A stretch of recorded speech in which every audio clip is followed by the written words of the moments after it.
Hello, and welcome to the Teach Music 21C podcast series.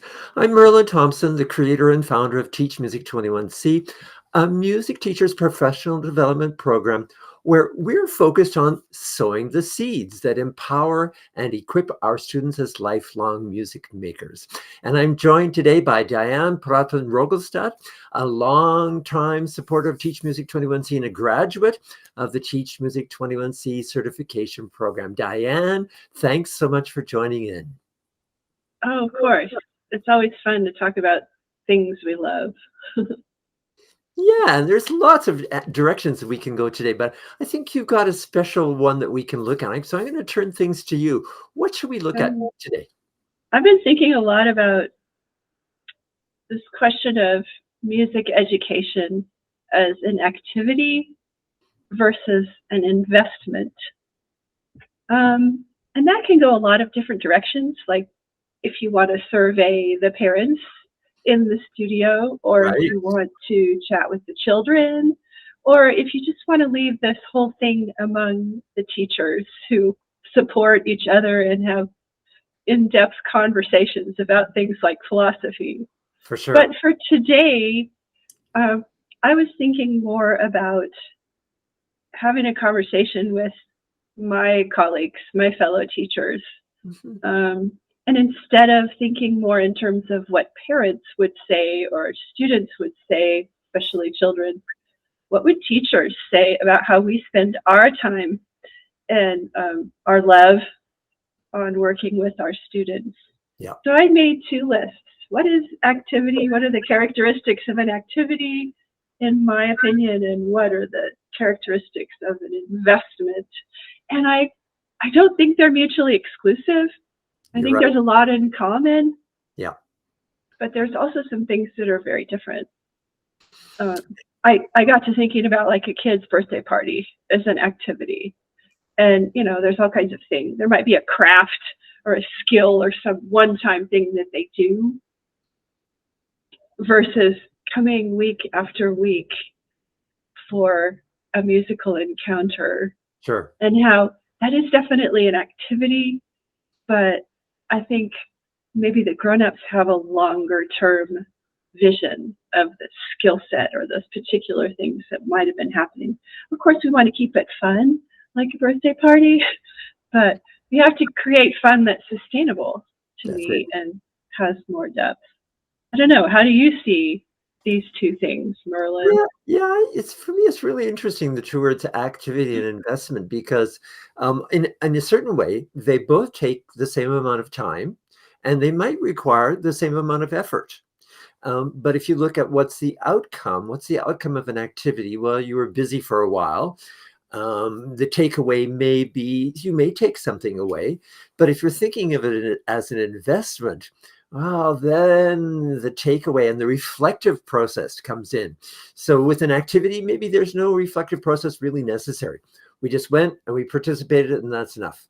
But if it's an investment, then we've got that reflective component added on that's asking us to ask those questions. So what did you get out of this situation? Yeah, a couple of the things that I was thinking about that are similar are an activity and an investment both involve risk. Yep. So we're maybe learning something new, or we have to be open-minded to trying something new.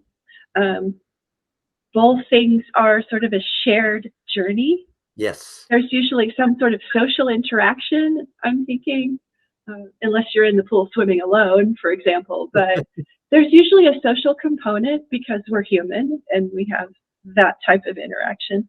Both things could actually build character, because I've always thought of music education as definitely an opportunity for character building and intention and focus, but sometimes even a short-term activity can build character. Not running a marathon necessarily, but maybe, you know, a carnival race or something where a child finds a renewed sense of who they are or their abilities. Or, yes, I can do it after learning to carve a pumpkin or whatever. So not to minimize either of those things, but there are some things, just because we're human, that really do fit both categories. I mean, even a short-term activity can promote growth, right? Yeah, yeah, for sure. Um, Yeah, and there can be, go ahead. well, I was just saying a short-term activity can be something that we can introduce a challenge that we may not have time to introduce when we've got something that's long-term in the back of our mind. So yeah, short-term activity, we can have different goals for that. So absolutely, I agree 100%. Yeah. I was thinking about times in my lessons where um, a shorter term activity might be to play The Happy Farmer by Robert Schumann as if he was in a jazz club. So can we swing da da da da da da da da da? And that it's fun and it's sometimes hilarious and sometimes the effect is just for a child to loosen up and open up and realize that, oh yeah, we can get a little bit silly and let music, serve that emotional need. And that to me is less of a long-term, well-developed skill, Hmm. maybe, unless they want to become a jazz Right. musician, and more of the short-term, one-time encounter kind of thing. Well, it's kind of interesting where we're kind of getting because we can see that if you think of activities as a long-term project, that's one idea. But if you think of activities as short-term things that we do to introduce whatever newness or challenges or to revisit old things, it's like activities become the cornerstones for our investment to take place. Definitely, definitely. I was thinking a lot about relationships too, how, I love that word, cornerstone. The relationship is the cornerstone, but with one time for 30 minutes, I don't know, a visit to a doctor's or a dentist's office, that's not necessarily something that over time develops into a longer term relationship. Mhm. Although I've met pediatric dentists that are very good at building trust very quickly. Yeah. Um, but in the longer term, at least for me, this type of education and skill building and skill development and the juicy words that go with that are fluency and, mastery and that type of thing. It takes a certain level of trust over time, Mhm. I think, for music teachers. Um, don't you? I mean, there's there are things you can do in the short term, but Yeah, for sure. All along the way, that building the trusting relationship, creating the safe environment for students to explore a variety of things, that's one of our biggest tasks, for sure, absolutely, that music teachers have got. And I think it's so interesting, this idea of activity and investment, because so if we ask our questions, we ask the question, what's the purpose of an activity? Well, an activity might be to reinforce where we've already been. An activity might be to introduce something new. So I like the idea that activity's got lots of things going on. I also like to think about what are we actually investing in if we are in the investment side of things too.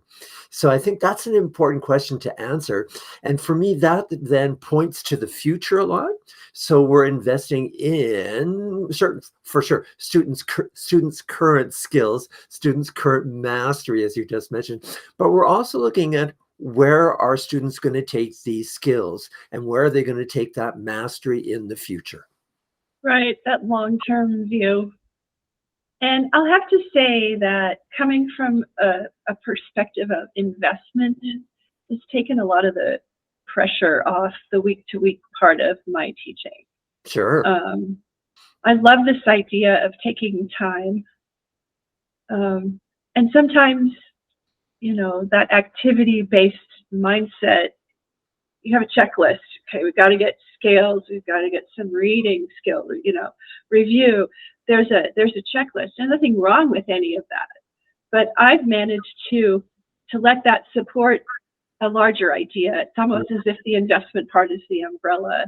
Yeah. And I've been learning to give myself permission, not just to slow down, but just to appreciate the silence. Yeah. You know, Yeah. if there's a question or something the child needs to think about, or I've asked them to think about, to just be patient with, okay, in the longer term, this is about relationship and mastery and personal growth and love of music for a lifetime, not just about getting the right answer. Yeah. Yeah. So if we've got that idea of lifelong music making, that's our investment foundation, and that's going to occur over a certain period of time, but also at the same time that we want to be sowing the seeds on a regular basis for what that lifelong music making is going to look like. And part of it is related to what activities that we do. So are we doing the scales? Are we doing the sight reading? Are we doing the playing by ear? Are we doing improvisation?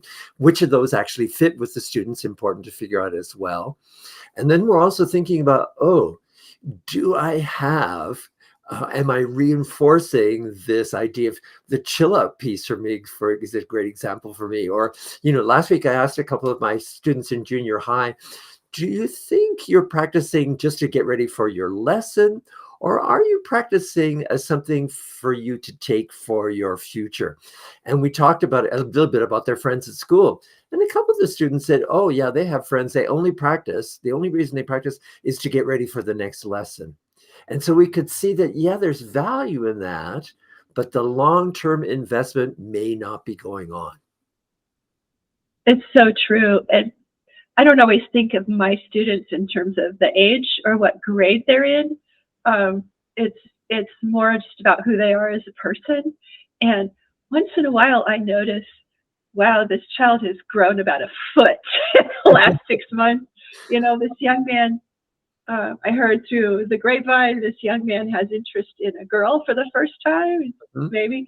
And I had already picked up on some choice pieces that he wanted to learn that seemed to have this new spark of energy. Yeah. And so for him, discovering that social currency was something that he could master quite quickly because of all of this skill building we had done over all the years of his training. And it privately makes me really happy when that happens, because there's more ownership of it. Nothing wrong with a toothpick castle that wins an award, at the art fair. There's ownership and pride and all the things. And I'm not minimizing that, but those skills that we build musically with all the toothpicks that turn into something much more than a toothpick castle, when it's something they carry with them beyond high school and into the rest of life, is really very cool. Yeah, pretty amazing. Really cool. Well, that might be a wonderful place to wrap things up for today. This talk about activity and investment, not one or the other, but really both things are going on. Not to get caught. I think that's my only kind of red flag about activities. It can be easy to get caught in the activity-based teaching, but if you combine that with where are we going, what are we investing in, what are we looking for the student to be able to do in the future that we're actually doing right now, that seems like a really valuable place to wrap things up. So thanks, Dyane, so much for this conversation today. My pleasure. Thank you for your thoughts too. Yeah, and I'm Merlin Thompson, and this is the Teach Music 21C podcast series, and we hope to see you all again next time. Bye for now.